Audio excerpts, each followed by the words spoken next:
The crunch of metal on metal echoed through the underground garage like a gunshot. Leah Porter froze, her hands white-knuckled on the steering wheel of her battered hatchback. Rain hammered against the concrete ceiling above, muffling the city's morning chaos, but nothing could drown out the sickening scrape she'd just heard. She shifted into the park and stepped out, her worn sneakers squeaking on the polished floor. The damage was undeniable. A deep, jag scratch carved along the passenger side of the sleek obsidian coupe parked beside her. The car gleamed under the fluorescent lights, all sharp angles and leather luxury, easily worth more than she'd earned in 3 years at Augusta and Bell Architects. Leah's stomach dropped. Security cameras blinked red in the corners. Her heart hammered as she glanced around the empty garage. She could leave. Pretend it never happened. Who would know? But her father's voice echoed in her mind, rough and kind. Kindness isn't about who's watching. It's about who you become when nobody will ever know what you chose. Her hands trembled as she fumbled through her bag for a notepad. The pen barely worked, skipping across the damp paper, but she managed to scrawl. "I'm so sorry. I scratched your car. I'll take full responsibility. Please contact me." She added her name and phone number, then tucked the note under the windshield wiper. The elevator ride to the 10th floor felt like ascending to her own execution. "Morning, Leah." Maisie Coe, the elderly cleaning woman, smiled warmly as she pushed her cart past the reception desk. "Morning, Maisie." Leah tried to return the smile, but her voice cracked. Maisie paused, her weathered face softening. "Storm troubles?" "Something like that." "Storms pass, child. They always do." Maisie patted her hand before continuing down the hallway. Leah had barely logged into her computer when a whisper started. "Did you see his car?" Bryony Quinn's voice carried across the open floor plan, sharp and eager.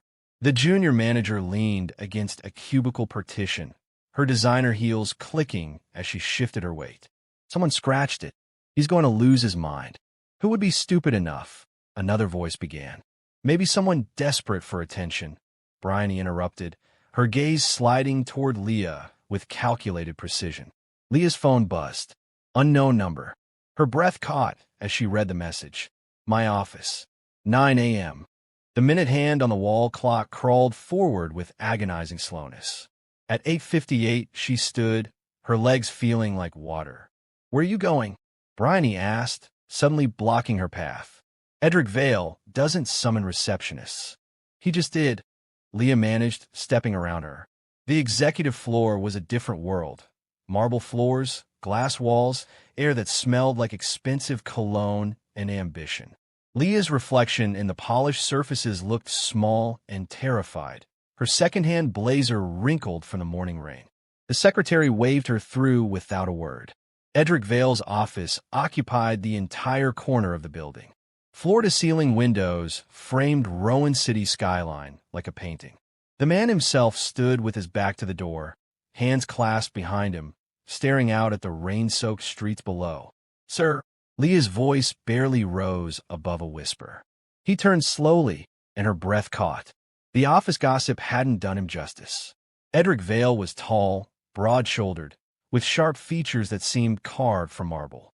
His eyes were the color of storm clouds, gray, intense, unsettling. His tailored suit fit perfectly, and when he moved, there was a controlled grace that made her pulse quicken for reasons that had nothing to do with fear. "You left this." He held up her crumpled note, and she noticed his hands, strong, elegant fingers, no wedding ring. Leah's throat tightened. "I'm sorry. I'll pay for the repairs. I can set up a payment plan. Most people would have run." He cut her off, his voice low and measured, with an edge that sent shivers down her spine. "Why didn't you?" The question hung between them. Leah straightened, meeting his gaze despite her trembling knees. "Because it was the right thing to do." Something flickered across his face, surprise, maybe, or recognition. He moved closer, and she caught the scent of his cologne, something woody and expensive that made her dizzy. He was studying her with an intensity that felt almost physical, like he could see straight through her practiced composure to the terrified girl underneath. "How long have you worked here?" His voice had softened slightly. 8 months. and I've never noticed you before." It wasn't quite a question, more like an observation that carried weight. "That seems like my oversight." Heat crept up Leah's neck. "I'm just a receptionist." "No." He set the note on his desk, still watching her. "You're someone who takes responsibility when it would be easier to run. That's rare." He paused, something almost vulnerable crossing his features. "Refreshingly rare." The silence stretched. Leah found herself unable to look away from those gray eyes. "Tell me something," Edric said quietly. "What do you do when you're not answering phones?" The question surprised her. I study. Design, mostly. And Japanese." His eyebrows lifted. "Japanese. I want to work with international clients someday. Design buildings that bring people together across cultures." She wasn't sure why she was telling him this. It felt dangerous, exposing her dreams to someone who could crush them. But Edric's expression had transformed. The cold businessman facade cracked, revealing something warmer underneath. "That's ambitious. Beautiful, even." He caught himself, cleared his throat. "We'll see if your skills match your aspirations." "This conversation isn't finished, Miss Porter." "Leah," she heard herself say. "You can call me Leah." A small smile tugged at the corner of his mouth, the first she'd seen. It changed his entire face, softening the harsh lines into something almost boyish. "Leah, go back to work. And stop looking so terrified." "I don't bite. That's not what the office says." The words slipped out before she could stop them. Horror flooded through her, but Edric laughed, a real, genuine sound that made her stomach flip. "The office says a lot of things. Most of them are probably true." He turned back to the window, but she could still see his reflection, still see that hint of a smile. But not with people who leave honest notes on damaged cars. Leah fled before she could say something else stupid, but her heart was racing for entirely new reasons. The rest of the day passed in a haze. She couldn't stop replaying the conversation, the way his eyes had softened when she mentioned her dreams, that devastating smile. Bryony's pointed questions barely registered. 3 days later, another message appeared on her phone. "Project Sakura Review. Tuesday, 2 p.m. Your attendance required." Leah stared at the words, pulse quickening. Project Sakura was the firm's biggest potential contract, an $8 million cultural center for a Japanese corporation. Why would Edric want her there? Tuesday arrived too quickly. The conference room was intimidating. A long glass table, leather chairs, walls covered in architectural renderings. Leah took a seat in the back corner, trying to make herself invisible. Edric entered with 4 Japanese executives and the firm's lead designer, Preston Abbott. His eyes found hers immediately across the room, held for just a moment too long, and she felt that now familiar flip in her stomach. The presentation began smoothly, Abbott walking through concepts, timelines, budgets. Then the questions started, and their interpreter, Timothy, began to falter. Leah recognized the errors immediately. She watched the investors' confusion grow, saw Edric's jaw tighten with frustration, and felt something shift inside her. This was her moment, to prove she was more than the girl who'd scratched his car, more than just a receptionist he'd smiled at once. She stood. "Excuse me." Every head in the room turned toward her. Edric's gaze locked with hers, and she saw something flash in those gray eyes. Concern, maybe, or curiosity. "I speak Japanese," she said, voice steadier than she felt. "And I think there's been a misunderstanding." The room fell silent. Bryony, taking notes in the corner, looked gleeful. Edric studied her for a long moment. Then he nodded, and there was something in his expression, trust or maybe hope. "Proceed." Leah switched to Japanese, addressing the lead investor directly. She explained the structural elements, clarified the design principles, answered their technical concerns with details from her midnight study sessions. The words flowed naturally, confidently, and she could feel Edric's attention on her like a physical touch. 10 minutes later, the atmosphere had completely transformed. The lead investor smiled, stood, and bowed deeply. As the executives filed out, Edric caught her arm gently. His hand was warm through her sleeve, and she felt the contact everywhere. "My office," he said quietly. "Please." This time, When she entered his domain, he gestured to the chair across from his desk. But instead of sitting behind it, he perched on the edge, closer to her, more intimate. You saved this company $80 million today. His voice was low, intense. How does a receptionist become fluent in Japanese and knowledgeable about architectural design? Library books, online courses. I couldn't afford proper school, but I could afford curiosity. Most people in your position would have stayed quiet, played it safe. He leaned forward slightly, and she caught that woody scent again. Why didn't you? Because I'm tired of being invisible. The honesty surprised her. I'm tired of people seeing a receptionist and thinking that's all I am. Something in his expression cracked open. I see you, Leah. I've been seeing you since that note in the parking garage. He ran a hand through his dark hair, suddenly looking less like an untouchable CEO and more like a man struggling with something. You're being promoted to design assistant. You'll work directly with Abbott on Project Sakura. Your salary doubles. Edric, and before you argue, he continued, this has nothing to do with the car. Or with... He gestured vaguely between them, acknowledging the tension that had been building. This is about talent, about giving people the chances they deserve. What about the or with? The words slipped out before courage could desert her. His eyes darkened. That's more complicated. Why? Because I'm your boss. Because you work for me. Because every rule of professional conduct says this. He gestured between them again. Is a terrible idea. This? Her heart hammered. What exactly is this? Edric stood abruptly, walked to the window, put distance between them. Something I haven't felt in 5 years. Something I thought died with my wife. His voice went rough. And something that terrifies me more than any business deal ever could. Leah's breath caught. Edric, go celebrate your promotion, he said without turning around. You've earned it. She left, but his words echoed through her mind for days. The promotion transformed her daily life. She worked long hours alongside Abbott, her designs finally earning their place on official project boards. But it was the late nights that undid her. When the office emptied and she'd find Edric still working, and he'd appear at her desk with coffee and quiet conversation. Tell me about your father, he said one evening, setting a steaming cup beside her sketches. The one who taught you about kindness. She looked up, surprised by the personal question. He was a construction worker. Died when I was 16. But he always said kindness wasn't about who was watching. It was about who you became in the dark. Edric sat on the edge of her desk, closer than professional distance required. He would be proud of you. What about your wife? The question was bold, but something in his expression invited it. What was she like? Pain flickered across his face. Alexandra. She was a landscape architect. We met in college, built this company together.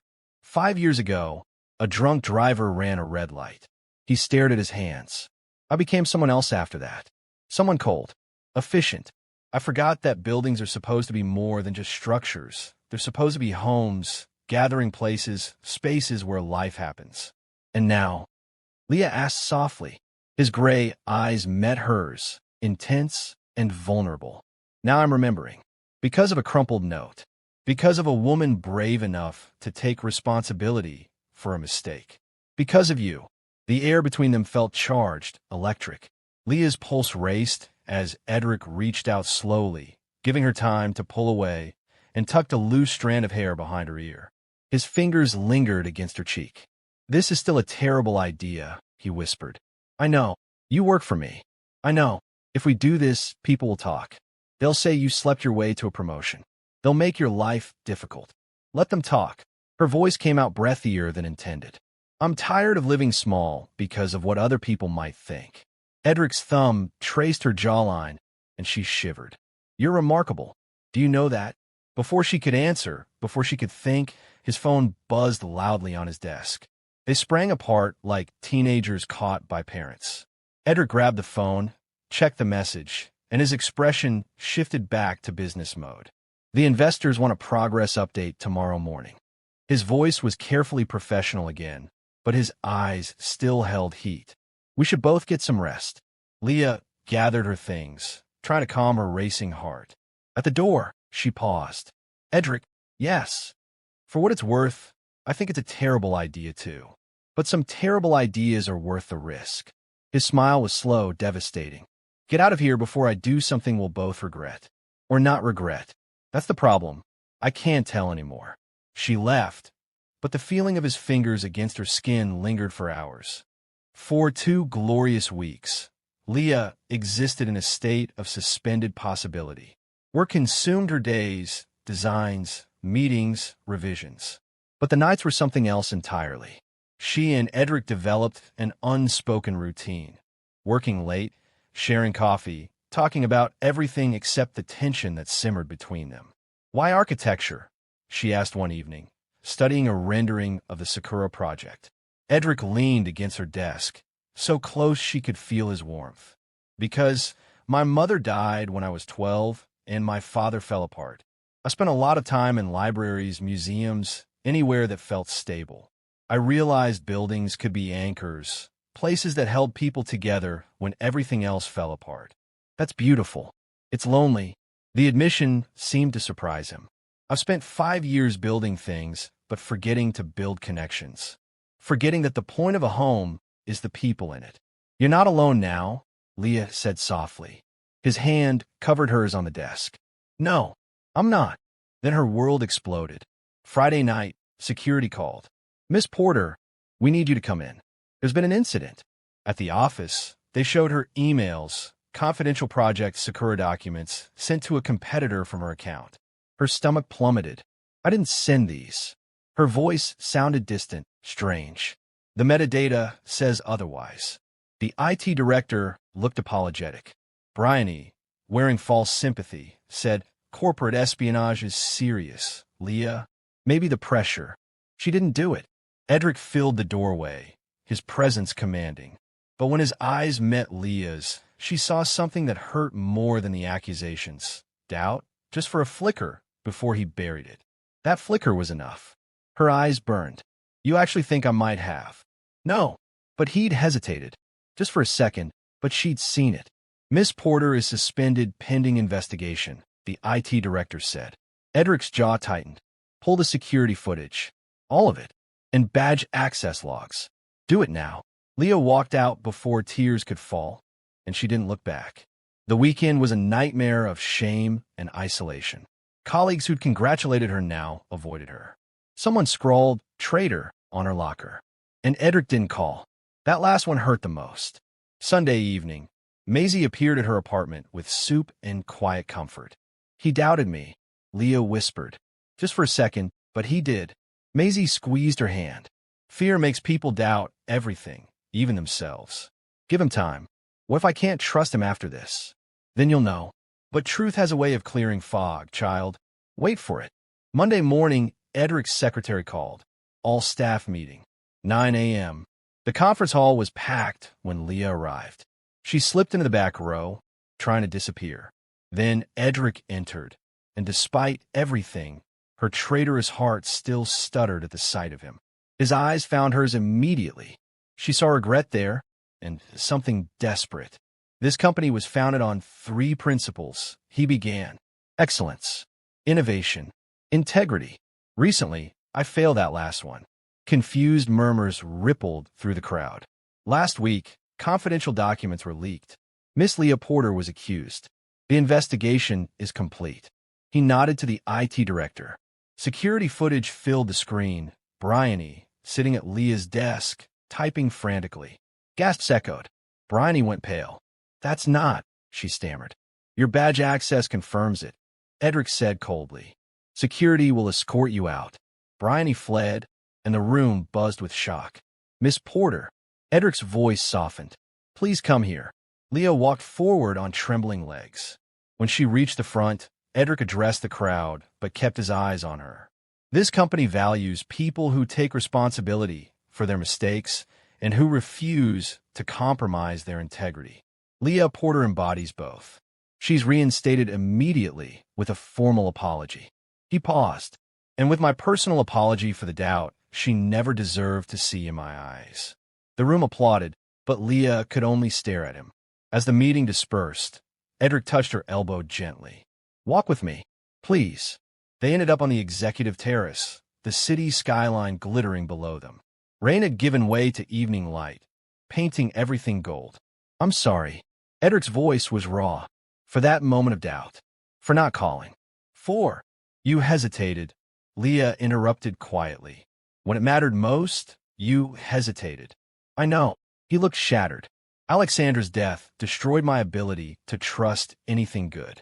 For 5 years, I convinced myself that caring about people was weakness, that letting anyone close was asking for devastation. He turned to face her fully.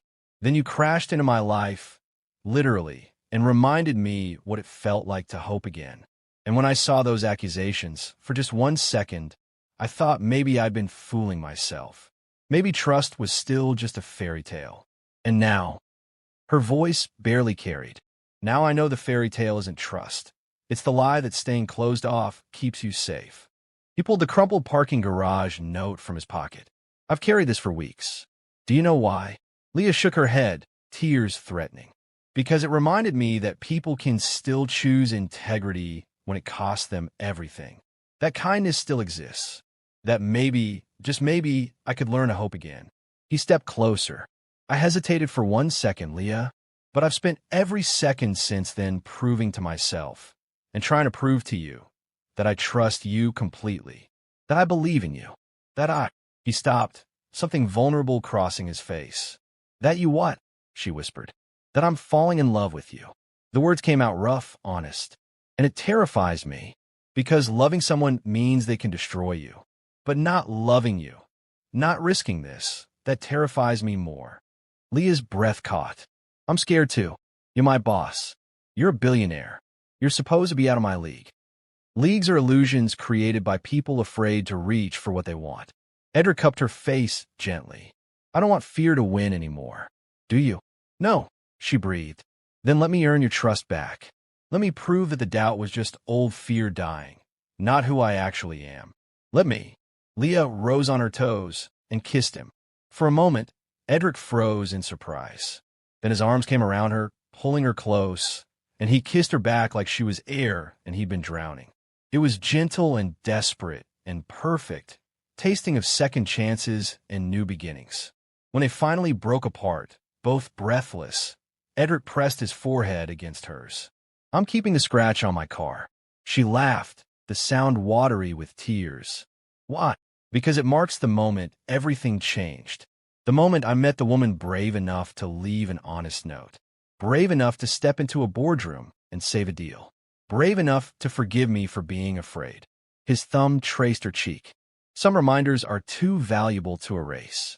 I was thinking the same thing about that moment of doubt, Leah admitted quietly. It hurt, but it also reminded me that we're both human. Both scared. Both trying to figure this out. Together. The hope in his voice undid her. Together. 2 months later, Leah stood in front of the Japanese investors, presenting her final designs for Project Sakura.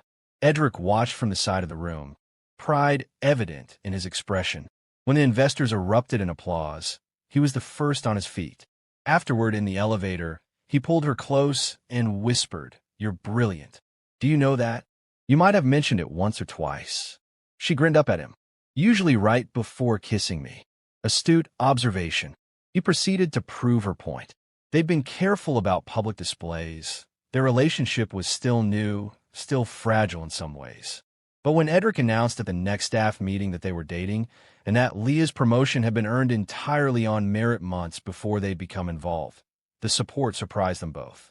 Maisie, on her last day before retirement, hugged Leah tightly. I knew that first morning. The way you looked when you came up from the garage, terrified but determined. That's the look of someone about to change their whole life.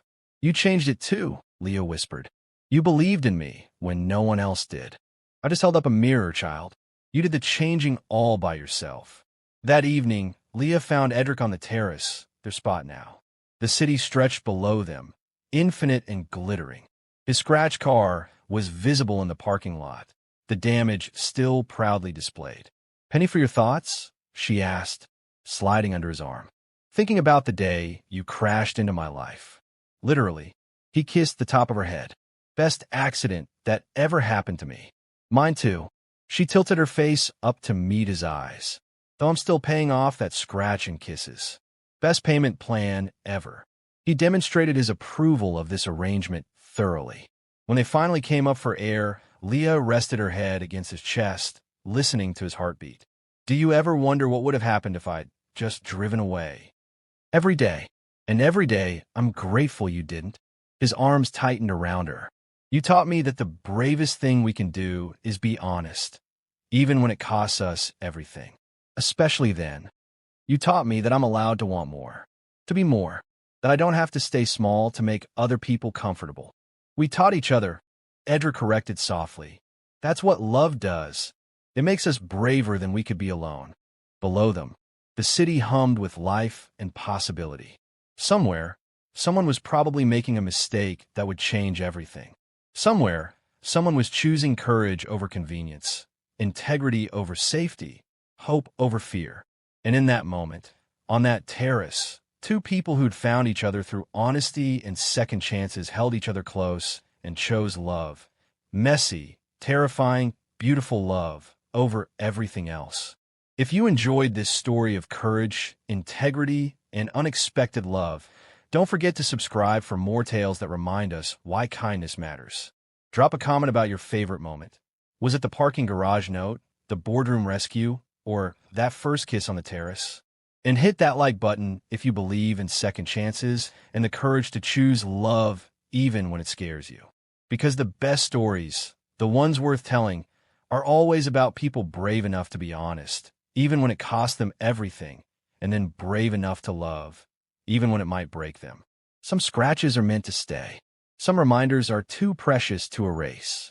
And some love stories begin with the simple choice to leave a note instead of running away.